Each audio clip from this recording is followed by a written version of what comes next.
All right, greetings, gods and goddesses in training. Welcome back to the channel. It is Uncle Makura, all relations. Today we're talking about a very interesting topic of Merkaba dynamics. If you're unfamiliar with this, we're going to be diving deep. So near the end, I'll be breaking down some more advanced concepts. But right now, let's get into the basics because we are Primal Sutra. Let's start from the basics, from the source. Okay. If you would like to, you can call upon the Primal Sutra Nexus for this transmission. It's very easy. You just do the Garuda Mudra like this and the Naga Mudra like this. So it's a combination of both where you create a bridge towards your oversoul and your undersoul. Okay. So you create a pillar of light. So without further ado, let's get started. So the first thing to understand is the Merkaba is a living vehicle. It's not just a symbol. It's not an abstract concept or like a cool piece of geometry. It's a dynamic, spinning field of light, okay? That links your body, ba, your spirit, ka, and light, mer. It's interesting. Mer in French means sea or ocean, right? Into one conscious vehicle. So think of it as almost like your multi-dimensional spacecraft, your inner Tesla coil connecting your flesh to divinity. This is why you see it's 6 pointed. 1, 2, 3, 4, 5, 6, right? 6 pointed star. Usually we see the star with 5 points, pentagram.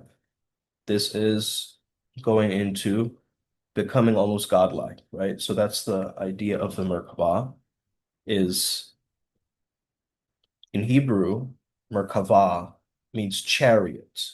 And in Ezekiel's vision, I believe it was a fiery throne of God, right? Moving in the heavens, wheels within wheels, very radiant and alive. And in the Egyptian cosmology, the same triad shows up as Mer, light, Ka, spirit, and Ba, body. Ba could also be soul. You're fusing into the starlit body, the light body, that travels beyond depths. And different civilizations have looked at this quite differently. But it's the same archetype, right? It's a light vehicle that ferries consciousness between worlds. So the geometry of this is a star tetrahedron, if you notice behind me. So two tetrahedrons, Shiva Shakti, interlock and spin in opposite directions. So one masculine, one feminine. And it creates a torus field around the body. So the upwards is fire, solar, action, masculine. The downwards is water, lunar, more of the subconscious aspects, more associated with receptivity and the feminine. When balanced, they create a perfect symmetry of creation. And it's the same pattern that's encoded in galaxies, flowers, even the upward spiral of the DNA, right? So this seems to be like a universal archetype of ascension, doesn't it? We can look at it as the chariots of gods or the Vedic Vimanas. They called it Vimanas in the Vedas. We could call it the Tibetan rainbow body of transformation and light, or the Kabbalistic tree of life, where the soul climbs through the Sephirot. So the Merkaba is like a common code behind all mythic tales of humans turning into light, essentially. It's kind of a universal ascension technology that's been written into our very energetic blueprint. So when these two tetrahedrons spin fast enough, they create a toroidal light field, a donut of circulating energy around you. And this field starts to harmonize your masculine and feminine principles and polarities, keeping your aura coherent and protected, but also acting as kind of like a spiritual gyroscope or a kaleidoscope, holding your center and being steady amidst the chaos. The example that I gave a while back in some videos a long time ago was you remain at the center of the merry-go-round, right? You're at the center of it, therefore you're not caught up in the chaos. You're completely centered.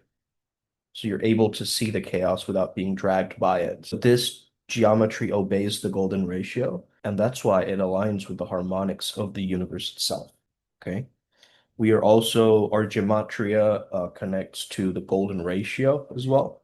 So we understand this probably very subconsciously as primal sutra adepts. So the early Jewish mystics, who were called the defender of the chariots, used prayer, divine names, and also a kind of geometric visualization to traverse the seven heavens and reach the throne. Egyptian initiates, they performed similar rites, merging the Ka and the Ba through light to achieve immortality.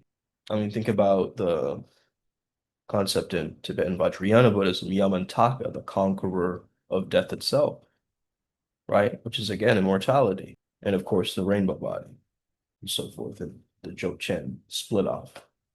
But both paths seem to be aimed at the same outcome, activating the vehicle that carries consciousness beyond space-time. Drunvalo Melchizedek popularized a very precise protocol, 18 breaths of chakra alignment with these masculine and feminine tetrahedrons counter-rotating, all anchored in a heart-centered intention. And when this is done correctly, you might feel a warmth, expansion, or even timeless stillness. These are early signs that your light vehicle has come online. I'll actually link it and give this particular process towards the adepts. Um, I think this will be powerful for all of you just to practice and have it as a visual. So, what are the effects of an awakened Merkaba? Awakened intuition and synchronicity, protection from low frequencies as you're astral traveling, remote viewing, and so forth, emotional clearing and coherence of the auric field, a magnetic shift between relationships and opportunities. So reality starts orbiting your higher frequency, and a calm awareness that you're not escaping reality, but embodying the divine. So the Merkaba is not something for you to build. It's already dormant, right? It's waiting for you. It's like a star seed waiting for ignition. The moment you breathe the light through your heart and you balance the polarities of your being, so the front chakras, back chakras, and you start spinning those tetrahedrons, it comes alive, right? And you are like the microcosmic sun, and your Merkaba is the field through which your divinity radiates into matter. So isn't this the union of breath, geometry, and consciousness? Your divine transportation system through dimensions. And when you activate it with love instead of ego, you start to remember, I'm not just a body traveling through space. Space travels through the light that I am. You see, everyone talks about the star, the spin, the light body, but very few realize that the Merkaba is not simply motion, it's recursion. What do I mean by that? It feeds itself. It's self-sustaining. Each revolution of your inner tetrahedron generates harmonics that fold back into your own morphic field. Isn't that wild? So the faster it spins love-based coherence, the more subtle timelines that it pierces. So every active alignment actually rewrites your past. That's dope. And that means that the Merkaba doesn't just travel through dimensions, it recalibrates dimensions. So this isn't symbolic that it's spinning like this, like a Beyblade or whatever. It's just phase synchronization. One tetrahedron locks you into your biophysical rhythm, your heartbeat, your breathing, your Schumann resonance, and the counter spin locks it to the cosmic pulse. So solar winds, photon belt flux, galactic center heartbeat. And when they entrain, your body becomes a phase bridge between the planetary magnetism and the stellar current. So this is why some initiates feel like gravity dissolve, because the field is literally retiming its relationship to inertia. Inside every cell is a miniature star tetrahedron, porous field, microtubules aligned with crystalline symmetries. And when consciousness coheres, meditative stillness plus charge compression in the heart, the water in your cells, get this, guys, it begins to structure. We've seen this from the Emoto experiments and so forth, right? Tuning each cell into a nano light engine. So your body then becomes a lattice of tiny Merkabas, fractally nested. The macro vehicle awakens only when the micro vehicles synchronize. It's not metaphysics, it's bioplasma architecture. You see, ordinary breath moves oxygen. Merkaba breath moves ratio. If each inhale and exhale can be linked up to the golden mean, and you do this long enough, your heartbeat, your breath, and brain waves lock into a Fibonacci pattern. It cascades, right? That cascade allows the electrical field of the heart to compress without resistance. So translation is awareness stops leaking chaos and starts folding space back into coherence. Here, when we mention love, you know how in the spiritual communities, everyone's like love and light, right? Earlier teachings spoke of love as a fuel, but here love means charge compression without resistance. So emotional transparency equals aerodynamic efficiency in the subtle realms. Kind of cool. So shame, fear, resentment, all those create more drag, delay time. So the Merkaba doesn't respond to belief. It responds to the vibrational aerodynamics. And once any vehicle stabilizes, synchronicity then ceases to be a coincidence. Because you will notice reality actually beginning to echo your internal geometry. So conversation lines up with your last meditation breath pattern. Clouds start spiraling like your visualization. Time will start to bend around your mood.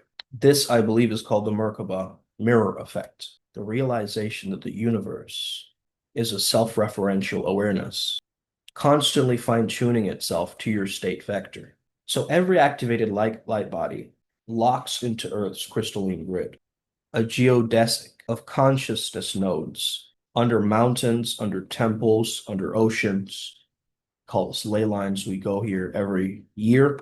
We go on a specific ley line. This time we're headed to Sedona, Arizona in December. So tap in. Because when enough humans stabilize their Merkaba, the nodes phase lock into the Rainbow Bridge, the new spheric internet.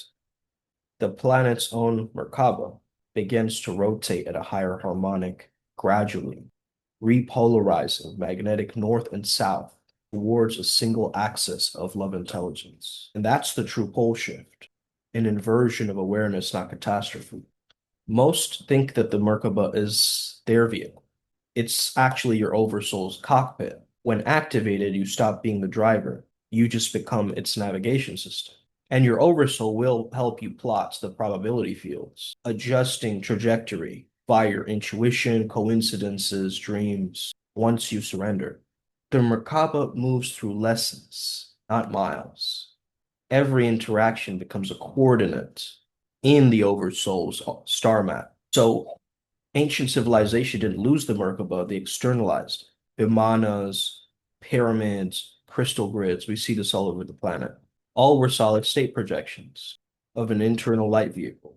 And our modern technology, VR, all the internet, is the unconscious echo of that memory. So as we re-embody the Merkaba, technology will realign to consciousness. Biosync devices, light-coded architecture, frequency-based meds.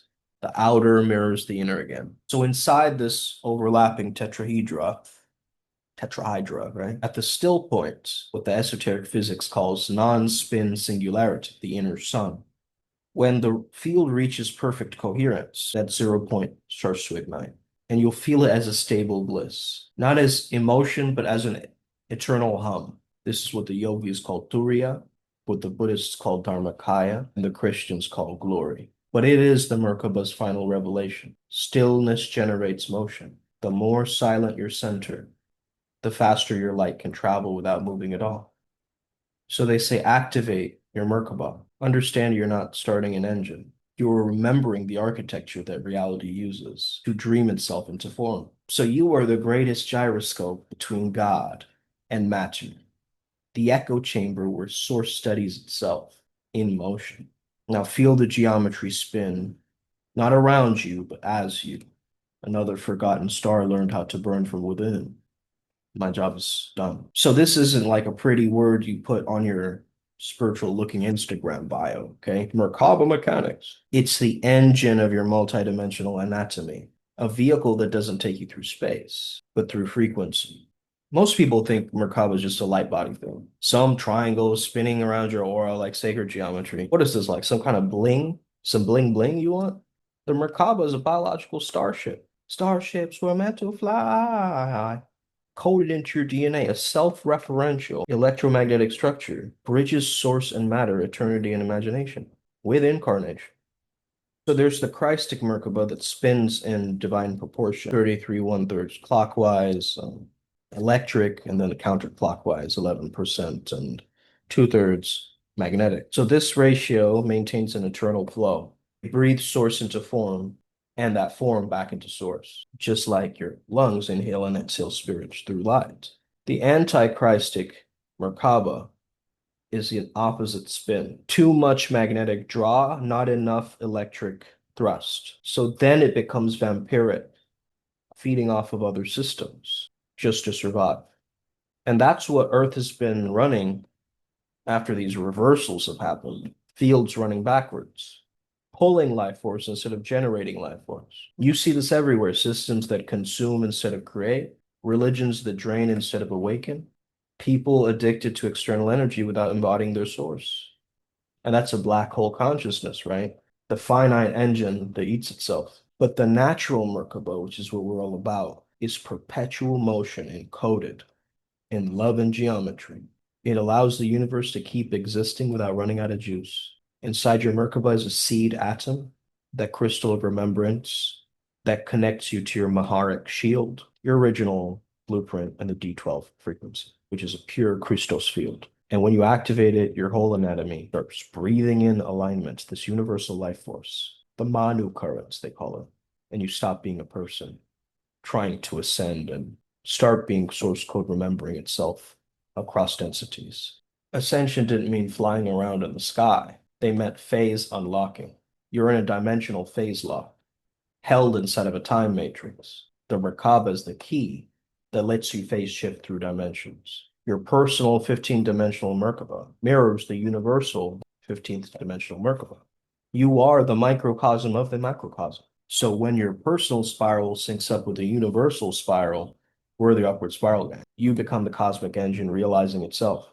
That's the Christic technology, eternal circulation of consciousness. But most humans got their Merkabas damaged around 216 BC. Grid warfare, planetary reversals, fallen architecture. And since then, the internal Merkaba fields can't fully synthesize source currents. That's why we have mortality, death, sickness, the samsaric wheel, and spiritual amnesia, a lot of it. So the natural connection to the external stream fizzed out, right? It was interrupted. It's like a solar panel that's disconnected from the sun that's trying to live on battery power.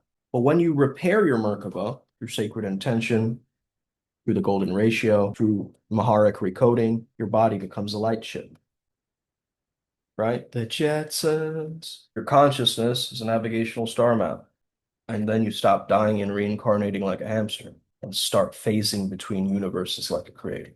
I've kind of experimented. I'm still a newbie in this field. Okay, so I'm still learning as I go along. I understand that there's many dimensional grids that I can access, the quanta phase, Mahanta phase. That's as far as I've gone. But anyway, that's too advanced right now.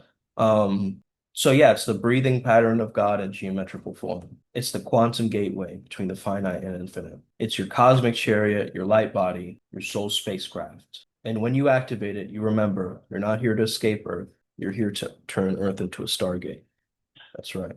But don't ascend up, ascend in. The deeper you go, the faster you spin, and the clearer you remember that you are the Merkaba. You are the engine of creation, dreaming itself awake. Thank you so much. Have an incredible rest of your day. May the flow be with you and stay legendary. You got this. We got this. Upward spiral game. May you never be the same again. That's what I'm doing.